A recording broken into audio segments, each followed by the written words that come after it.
अस्सलाम वालेकुम viewers, welcome to my channel. तो प्रोसीड करते हैं। नेक्स्ट ये देखें, आपने जो है 2 लाइंस का जो है वो लिखी हैं या पैसेज लिखा है।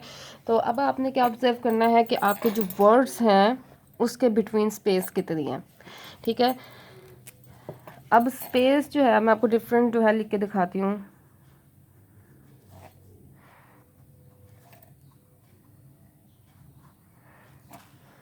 अब स्पेस इतनी ज़्यादा भी नहीं होनी चाहिए वर्ड्स के बिटवीन, ठीक है, और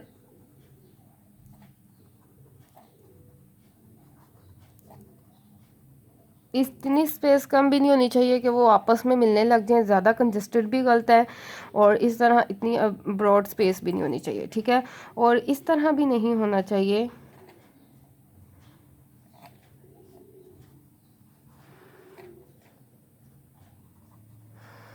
समझ गए आपके कहीं पे ज़्यादा स्पेस लेटर्स वर्ड्स के बीच में, कहीं पे कम स्पेस, तो ये भी गलत है, ठीक है। सेम स्पेस देनी है आपने।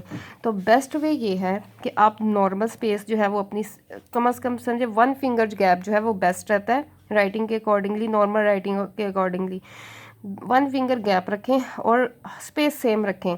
अगर स्पेस में आप फ़र्क करते हैं, कहीं ज़्यादा कहीं कम दे दी, तो फिर उससे भी जो है वो नीटनेस, राइटिंग अच्छी भी हो, लिखा हुआ अच्छा नहीं लग रहा होता, ठीक है। ज़्यादा कंजस्टेड किया हो तब भी अच्छा नहीं लग रहा था, ज़्यादा ब्रॉड लिखा हो, खुला खुली स्पेस दी हो तब भी ज़्यादा अच्छा नहीं लग रहा होता। तो नॉर्मल 1 फिंगर गैप रखें हर वर्ड के बिटवीन और इक्वल रखें सब में। देखिए अब मैं आपको लिख के दिखा रही हूँ।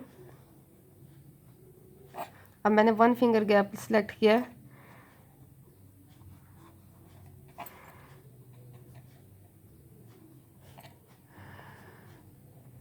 अब आप खुद देखें, ये लिखा हुआ अच्छा लग रहा है कि इसमें स्पेस जो है वो इतनी ज़्यादा भी नहीं है, इतनी कम भी नहीं है, प्लस सेम है, इक्वल स्पेस है, ठीक है। और कोशिश करें जो लेटर स्मॉल हों, जैसे इज़, ऑफ, एन, आ, दी।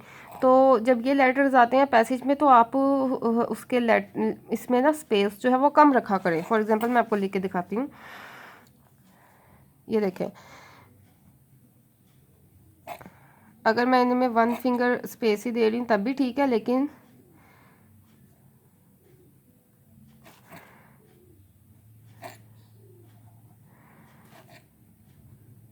ये देखें स्पेस सब में मैंने सेम रखी है, वो भी अच्छा है। लेकिन मेरी राय है कि अगर इस तरह के लेटर हों जिसमें आ एंड दी, यानी टू लेटर्स या 1 लेटर का वर्ड हो, तो आप उसमें स्पेस जो है वो कम रखें, क्योंकि फिर वो स्पेस लेटर छोटा होता है तो स्पेस ज़्यादा फील हो रही होती है, ठीक है। अगर आप इसी को इस तरह लिखें,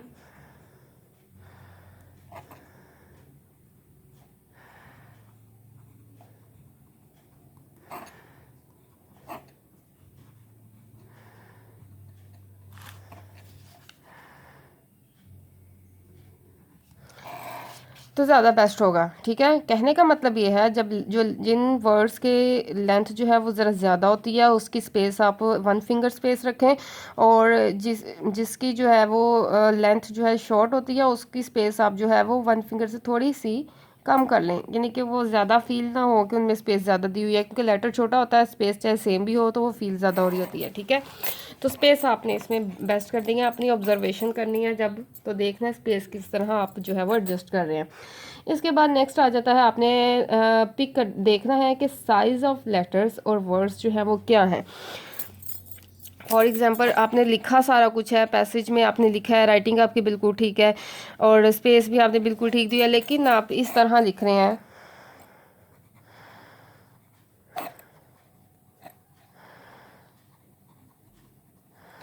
समझ आ रही है आपको कि आप लेटर्स का जो है वो वर्ड्स का साइज़ जो है बहुत लार्ज कर रहे हैं, ठीक है,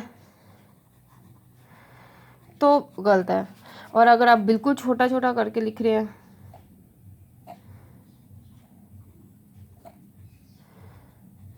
तो वो भी गलत है, ठीक है। आपने इतना छोटा भी नहीं वर्ड को करना और इतना बड़ा भी नहीं करना, नॉर्मल साइज़ पे लेके आए, नॉर्मल साइज़ इतना बेस्ट है, ठीक है। तो नॉर्मल साइज़ करें अपने लेटर्स और वर्ड्स का। उसके बाद जो है और उसमें ये भी नोट करें, जो आप ग्रास लेटर्स हैं, रूट लेटर्स हैं, उनकी लेंथ क्या रख रहे हैं। जैसे मैं आपको ये बताती हूँ, अब ये वर्ड है एडिशन,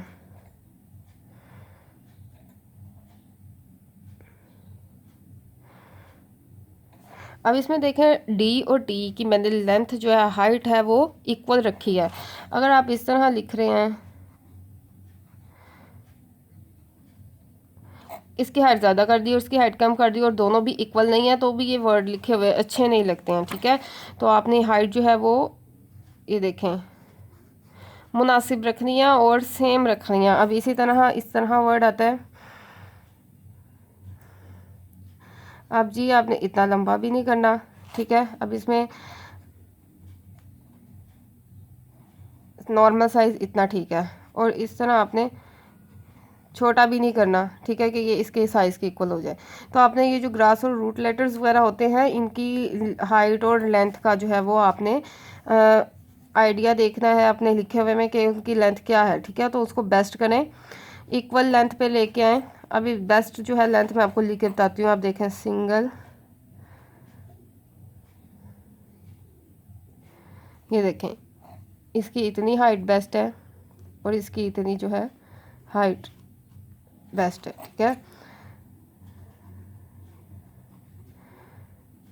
और जब एक से ज़्यादा आ जाते हैं तब भी आपने ये अंदाज़ा रखना है कि एक जितनी हो।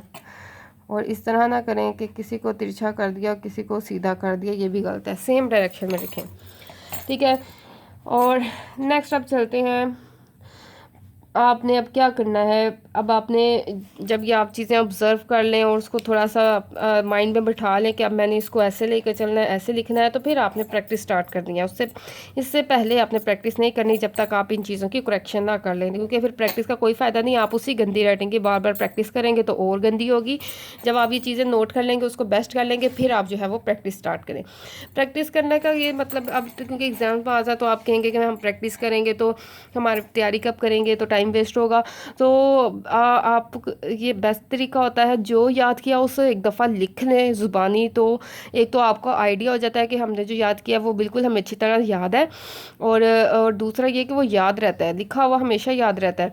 तो दो तरह का आपका इसमें बेनिफिट होगा। एक आपकी राइटिंग की भी प्रैक्टिस होती जाएगी, प्लस आप जो है वो लर्निंग जो कर रहे होंगे उसको आपको उसी वक्त प्रूफ मिल जाएगा कि आपने जो लिखा हुआ है कि आपको याद है। लिखते हुए आपको खुद ही ज़ुबानी जब लिखेंगे तो आपको आइडिया हो जाएगा कि हमने ठीक याद कर लिया है, प्लस वो बेस्ट याद हो जाएगा आपको, लिखा हुआ नहीं भूलता, ठीक है। तो आप जो इम्पोर्टेंट क्वेश्चंस हैं पास पेपर्स के या जो भी आपको जिस सब्जेक्ट के हवाले से इम्पोर्टेंट क्वेश्चंस हैं, आप उनको जब याद कर लें तो कोशिश करें उनको ज़ुबानी लिखें, ठीक है। इसमें आपका बहुत फ़ायदा होगा राइटिंग का भी, प्लस आपका प्रैक्टिस भी हो जाएगी राइटिंग की, और जो है आपको अच्छी तरह वो ज़ुबानी याद भी हो जाएगा। और अगर आप लिखते हुए भूल रहे हैं, सही लिखा जा रहा, तो उससे आपको भी पता लग जाएगा कि अभी तक मैंने इसे अच्छी तरह लर्न नहीं किया, तो मुझे दोबारा याद करना चाहिए, ठीक है। तो इस तरह आप प्रैक्टिस करें, जो टॉपिक्स लर्न कर लिए उसको ज़ुबानी लिखें, राइटिंग की प्रैक्टिस अलग हो जाएगी, प्लस लर्निंग बेस्ट हो जाएगी। इसके बाद जो है आप टाइमर सेट कर लें, ठीक है।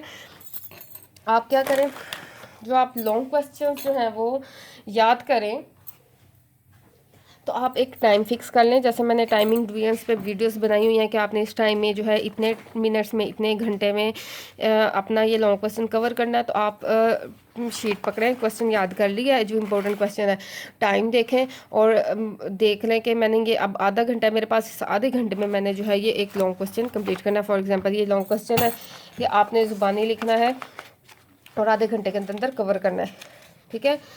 तो याद कर लिया आपने,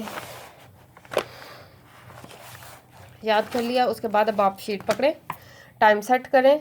मतलब आप वॉच पे ही देख लें कि ये टाइम हुआ है तो मैंने इसमें इस टाइम के बाद जो है वो अपना देखना है, ऑब्जर्व करना है कि मैंने इस टाइम के अंदर अंदर आधे घंटे के अंदर अंदर या 15 मिनट के अंदर अंदर ये क्वेश्चन लॉन्ग क्वेश्चन जो है अटैम्प्ट कर लिया है कि अभी भी नहीं किया। तो इससे ये फ़ायदा होगा कि आपको जो है वो प्रेशर भी होगा कि मैंने इसके अंदर अंदर कवर करना है। आपकी स्पीड खुद ब खुद ग्रो करती जाएगी लिखते लिखते, और प्लस जो है वो आप ऑब्जर्व भी कर पाएंगे कि क्या आप विद इन टाइम जो है वो कंप्लीट कर पा रहे हैं, ताकि आप आपका जो पेपर है एग्ज़ाम्स में जितना टाइम दिया होता है उसके अंदर आपका पेपर कंप्लीट हो सकता है कि नहीं, ठीक है। तो टाइमर सेट करना ज़रूरी होता है, इससे आपको अपनी स्पीड का आइडिया हो जाएगा कि क्या मेरी स्पीड ग्रो हो रही है कि नहीं हो रही, ठीक है। अब इसका ये मतलब नहीं है कि आप गंदी स्पीड में जल्दी जल्दी लिखने में गंदा गंदा लिखते जाएं। नॉर्मल स्पीड रखें और लिखते हुए भी वर्ड्स को देखें कि मैं नीट वर्ड्स लिख रहा हूँ कि गंदे लिख रहा हूँ। तो जब गंदे लिख रहे हैं तो फिर स्पीड पकड़ने की ज़रूरत नहीं है, पहले उसको नीट करते जाए फिर स्पीड पकड़ें, ठीक है।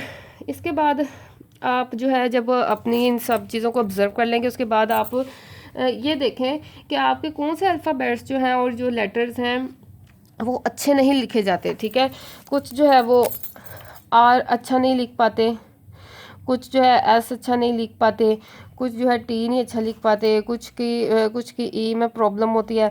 तो जो आपको अल्फ़ाबेट्स अच्छे नहीं लिखे जा रहे, आपके एक वर्ड कंप्लीट लिखा है उसमें आपने देखा है कि जी ये मेरा बी नहीं अच्छा, बी की हाइट नहीं अच्छी, तो आप उन लेटर्स की सिंगल जो है रोज़ ABC लिखने में कितना टाइम लगता है, आप रोज़ जो है वो ABC की प्रैक्टिस करें, सिंपल अच्छे नीट तरीके से ABC लिखें और इनमें हाइट का ख्याल रखें।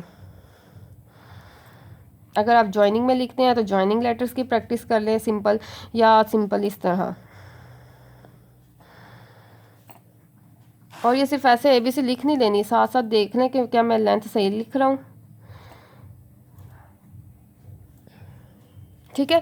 इस तरह आप ABC लिखनेंगे तो कम से कम 5 मिनट आपको लगने हैं डेली में। तो डेली आप ABC लिख के प्रैक्टिस कर लें, उसमें हाइट का रखें आइडिया और जेन में रख के लिखें।